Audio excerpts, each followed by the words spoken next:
Price lord 30th September. ಇಂದು ಯೇಸು ನಿಮ್ಮನ್ನು ನೋಡಿ ಹೇಳುವ ಮಾತು ಏನೆಂದರೆ, ಅಸಾಧ್ಯವಾದುದು ಕರ್ತನಿಗೆ ಅಸಾಧ್ಯವಾದುದು ಯಾವುದಾದರೂ ಇದೆಯೋ, ಬರುವ ವರ್ಷ ಇದೇ ಸಮಯಕ್ಕೆ ನಾನು ನಿನ್ನ ಬಳಿಗೆ ತಿರುಗಿ ಬರುವೆನು, ಆಗ ಸಾರಳಿಗೆ ಮಗನು ಇರುವೆನು ಎಂದು ಆದಿಕಾಂಡ 18ನೇ ಅಧ್ಯಾಯ 14ನೇ ವಚನದಲ್ಲಿ ಹೇಳಲಾಗಿದೆ. 9 ತಿಂಗಳಿನಿಂದ ಅನುಭವಿಸಿದ ಈ ತೊಂದರೆ ಇನ್ನು ಎಷ್ಟು ದಿನಗಳು ಮುಂದುವರಿತಿದೆ ಎಂದು ಚಿಂತಿಸುತ್ತಿದ್ದೀರಿ?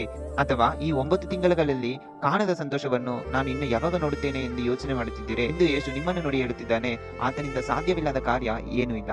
ಆತನಲ್ಲಿ ನಂಬಿಕೆ ಇದ್ದರೆ ಅವರು ನಮಗೆ ಖಂಡಿತವಾಗಿಯೂ ಎಲ್ಲವನ್ನು ಮಾಡುತ್ತಾರೆ. ನೀವು 9 ತಿಂಗಳಿಂದ ಕಾಯುತ್ತಿದ್ದೀರಿ, ಅವನು ಖಂಡಿತವಾಗಿ ಅದನ್ನು ತನ್ನ ಸಮಯದಲ್ಲಿ ಪೂರೈಸುತ್ತಾನೆ.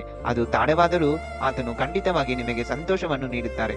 ಆತನು ನಿಮಗೆ ಮನುಷ್ಯರಂತೆ ಮೋಸ ಮಾಡುವುದಿಲ್ಲ. 9 ತಿಂಗಳಿಂದ ಬಳುತ್ತಿರುವ ಗರ್ಭಿಣಿಯರು 10ನೇ ತಿಂಗಳಲ್ಲಿ ಸಂತೋಷದಿಂದ ಆ ಮಗುವನ್ನು ಮೇಲಕ್ಕೆತ್ತುತ್ತಾರೆ.